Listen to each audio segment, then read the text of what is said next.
Hi there, today I'm going to read for you Penny and Pup by Linda Jennings. On the first night in her new home, Penny had whined and howled and scratched at the door, so her family gave her Pup to be her friend. Pup was all squashy and floppy, and he lived in Penny's basket. She chewed and loved him to bits. One day, Penny and Pup went out into the garden. Henry the cat was sitting in the yard. "Hello, Penny," said Henry. "Where are you going?" Penny put Pup down and gave him a little lick. "For a walk," said Penny. "Just Pup and me." "Can I come too?" asked Henry. "Pup only wants me for a friend," she said. "Sorry." And picking Pup up again, she trotted down the path. By the back gate, Betsy the rabbit was sitting in her hutch. "Penny," she cried, "come and talk to me. I'm lonesome." "Pup doesn't want to stop to talk. We're going for a walk, just Pup and me," said Penny. "Sorry." And off she went with Pup's long legs trailing behind her. On the edge of the lawn sat Max the fox cub. "Come and play with me," he barked. "Pup doesn't like playing with foxes. We're going for a walk, just Pup and me," said Penny. "Sorry." Penny turned her back on Matt and walked with Pup across the yard to the garden shed. Under the shed was a big space. Penny put Pup down gently and sniffed. It smelled exciting under there, like mice and old bones. "Let's go exploring, Pup," said Penny, and pushed Pup in front of her. She squeezed her head under the shed. Penny tried to follow Pup.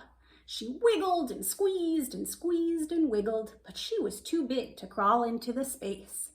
"Pup, Pup," she called, but of course Pup said nothing. Penny tried to pull Pup out again, but she couldn't reach him. She couldn't even see him. Penny sat down and cried. What would she do without Pup? And what would Pup do without her? Matt the fox cub heard her and came trotting across the yard. "I'll help you," he said.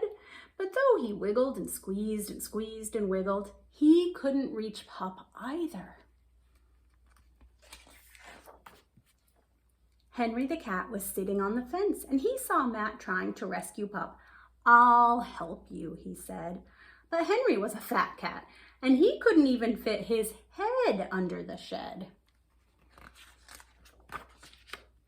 Along bounced Betsy the rabbit. She was feeling happy because she had escaped from her hutch. "I'll help you," she said.